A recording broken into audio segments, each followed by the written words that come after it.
पिछले एपिसोड में हमने देखा कि रूडी, एरिस और र्यूजेट एक विलेज में पहुंचते हैं। अब सरवाइव करने के लिए पैसों की जरूरत थी तो ये लोग एक जॉब ले लेते हैं, लेकिन रैंक कम होने की वजह से इन्हें पैसे कम मिलते हैं। जिसके बाद ये लोग कुछ और बंदों के साथ टीम अप कर लेते हैं जिनकी रैंक इनसे ज्यादा थी, ताकि इनकी भी रैंक बढ़ जाए और इन्हें भी ज्यादा पैसे मिले। अब आगे एपिसोड शुरू होता है और हम देखते हैं कि रॉक्सी रूडी के विलेज में आई होती है। अब रॉक्सी शॉक हो जाती है क्योंकि वहाँ पर सब कुछ तहस नहस हो गया था। दरअसल उस तारे के माना डिजास्टर का असर यहाँ पर भी हुआ था। रॉक्सी को लगता है कहीं रूडी डिजास्टर में मारा तो नहीं गया। फिर रॉक्सी दौड़ते हुए डेड लोगों की लिस्ट चेक करती है। रॉक्सी बहुत देर तक रूडी और उसकी फैमिली का नाम ढूंढती है, लेकिन उसे उनका नाम नहीं मिलता। ये देखकर रॉक्सी को रिलीफ मिलता है और वो भगवान को शुक्रिया बोलती है, लेकिन तभी उसे पॉल का लेटर मिलता है। रॉक्सी उसे पढ़ने जा रही होती है, तभी पीछे से दो लोग बोलने लगते हैं, पॉल काफी स्ट्रॉन्ग होगा जो इस डिजास्टर से बच गया। फिर एक लड़की बोलती है, काश पॉल किसी और दुनिया में टेलीपोर्ट हो गया हो। रॉक्सी ये सब सुनती है और उनसे पूछती है, क्या तुम लोग पॉल को जानते हो? इस पर दोनों कहते हैं, हम किसी भी पॉल को नहीं जानते। फिर हम उस लेटर को देखते हैं जिसमें पॉल लिखता है, डियर रूडियस, जेनिथ, लिलिया और आयशा मिसिंग हैं, लेकिन नॉन मेरे साथ सेफ है और मैं ये नहीं जानता कि तुम लोग कहाँ और किसके साथ हो, लेकिन मैं ये जानता हूँ कि तुम लोग घर वापस आ जाओगे,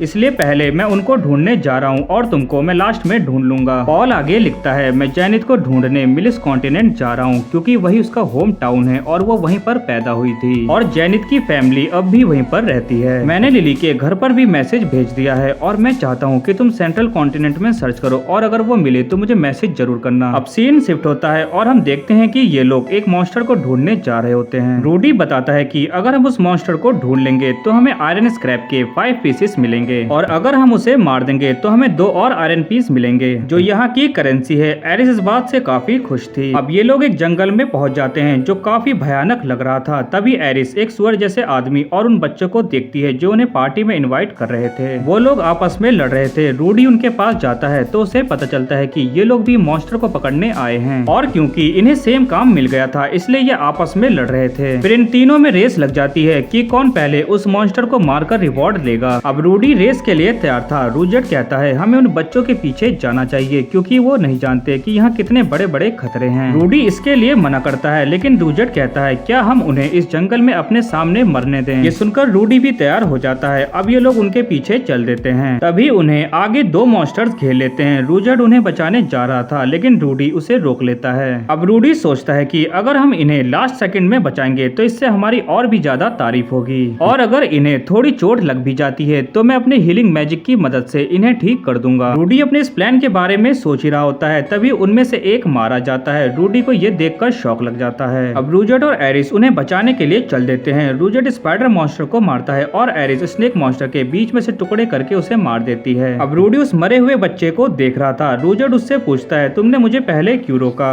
मैं इसे बचा सकता था। रूडी कहता है, मुझे लगा वेट करना बेहतर होगा। अब रूजेट उसकी कॉलर पकड़कर उसे ऊपर उठा देता है क्योंकि रूजेट के हिसाब से रूडी की वजह से वो बच्चा मारा गया। अब ये देखकर उसकी साथी आगे आती है और रूजेट से कहती है, ये उसकी गलती नहीं है, वो हमारी वजह से मारा गया और हम ये भी जानते हैं कि हम भी मारे जा सकते थे, और वो रोने लगती है। रूजेट अब रूडी को छोड़ देता है। दोनों उनका शुक्रिया करके वहाँ से चले जाते हैं, लेकिन रूडी अभी भी उदास था। अब ये लोग थोड़ा आगे जाते हैं, तभी उन्हें किसी के चिल्लाने की आवाज आती है और जब रूडी की टीम वहाँ पर पहुँचती है तो शॉक हो जाती है क्योंकि वहाँ पर सिर्फ डेड बॉडी ही थी और एक बड़े से सांप ने उस पिग जैसे आदमी को अपने मुंह में दबा रखा था। रूजेट बताता है, ये एक रेड हुड कोबरा है और हमें इसी का शिकार करना है। अब ये लोग उससे लड़ने लगते हैं। रूडी अपने स्टाफ से एक फायरबॉल फायर करता है, लेकिन थोड़ी देर फाइट करने के बाद रेड हुड कोबरा मारा जाता है और ये लोग उस सुअर जैसे आदमी को बचा नहीं पाते। सीन शिफ्ट होता है और हम देखते हैं कि रूडी, एरिस और रूजेट सिटी में वापस आ गए थे। तभी एक घोड़े जैसी शक्ल का आदमी इनका रास्ता रोक लेता है और कहता है, मुझे पता चल गया कि तुमने कैसे इनके एक साथी को मार दिया था और तुम अपनी रैंक बढ़ाने के लिए इनके साथ जुड़ गए, और अगर मैंने ये बात काउंटर पर बता दी तो तुम्हारा लाइसेंस कैंसिल हो जाएगा। अब रूडी उससे पूछता है कि तुम्हें क्या चाहिए। इस पर वो जवाब देता है कि महीने में तुम जितना भी कमाओगे उसका आधा मुझे चाहिए। अब रूडी सोचता है कि इस सिटी में मेरे सारे प्लान्स क्यों फेल हो रहे हैं और क्या मुझे इन्हें आधा पैसा देकर यहाँ से निकल जाना चाहिए, लेकिन अगर ये हमारे पीछे से भी कंप्लेन कर देंगे तो हमारे लाइसेंस नेक्स्ट सिटी में भी रद्द हो जाएंगे और इस तरह तो हम अपने घर नहीं पहुँच पाएंगे। अब रूडी एरिस की तरफ देखता है और सोचता है कि मुझे कुछ भी करके इसे इसके घर पहुँचाना होगा और इसके लिए मुझे ये पूरी सिटी खत्म ही क्यों ना करनी पड़े और रूजेट को भी धोखा क्यों ना देना पड़े। अब रूडी की स्टाफ चमकने लगती है और आकाश में घने बादल छा जाते हैं। अब रूडी सिटी तबाह करने जा ही रहा था, तभी वो देखता है कि रूजर्ट अपने बालों पर पानी डाल देता है, जिससे उसके ग्रीन हेयर सामने आ जाते हैं। अब घोड़े जैसा आदमी समझ जाता है कि ये रियल में सुपर्ड है और इसका नाम डेड एंड है। अब वो डर के मारे पीछे हटता है और डेड एंड चिल्लाता है, जिससे आसपास के लोगों में भगदड़ मच जाती है। रूजर्ट उससे कहता है, हम ये सिटी छोड़ रहे हैं और अगर हम नेक्स्ट सिटी में अपना लाइसेंस कैंसिल पाते हैं तो मैं तुम्हें छोड़ूंगा नहीं। अब ये कहकर रूजर्ट वहाँ से चला जाता है और रूडी ये देखकर परेशान हो जाता है, क्योंकि लोग फिर से शुपर से डरने लग गए थे और शुपर ट्राइब की रेपुटेशन और भी ज्यादा खराब हो गई थी। नेक्स्ट सीन में हम देखते हैं कि एरिस और रूडी रूजर्ट को ढूंढ रहे होते हैं। रूजर्ट उन्हें एक पत्थर के पास खड़ा दिखता है। अब रूडी एरिस को वहीं पर रोककर उससे मिलने जाता है। रूजर्ट रूडी से सॉरी बोलता है, पर रूडी कहता है, सॉरी तो मुझे बोलना चाहिए, मैंने पैसे कमाने के आसान रास्ते ढूंढने के चक्कर में सब कुछ गड़बड़ कर दिया। रूजर्ट कहता है, तुम हम लोगों के लिए इतना वरी थे, मैं समझ नहीं पाया, तुम बस हमें प्रोटेक्ट करना चाहते थे और तुम एक सच्चे वॉरियर हो। अब उन दोनों में सब कुछ ठीक हो जाता है। सीन शिफ्ट होता है और हम देखते हैं कि रूजर्ट टकला हो जाता है, क्योंकि उसे लगता है कि कल लोग उससे नहीं बल्कि उसके बालों से डरे थे। अब रूडी उसे एक हेड बैंड भी देता है ताकि वो अपनी थर्ड आई भी छुपा सके। अब ये लोग असुरा किंगडम के लिए निकल जाते हैं, जिसमें एरिस अपनी प्रैक्टिस रूजर्ट के साथ कर लेती थी। अब एक दिन एरिस झरने में नहा रही होती है और रूडी उसे छुपके से देख रहा था। तभी रूजर्ट उसे उठा ले जाता है और आगे सफर में ये दोनों और भी उल्टी पुल्टी हरकतें करते हैं। पोस्ट क्रेडिट सीन में हम देखते हैं कि रॉक्सी उन दो लोगों के साथ बोट पर होती है और यही हमारा ये एपिसोड खत्म हो जाता है और साथ ही सीजन 1 भी इस एपिसोड के साथ खत्म हो जाता है। अगर इस वीडियो पर 50 कमेंट्स हो जाते हैं तो मैं जल्द ही सीजन 2 का एक्सप्लेनेशन लेकर आ जाऊंगा। और ये वीडियो पसंद आई हो तो लाइक कर देना और चैनल पर नए हो तो सब्सक्राइब ठोकते हुए जाना। मिलते हैं नेक्स्ट वीडियो।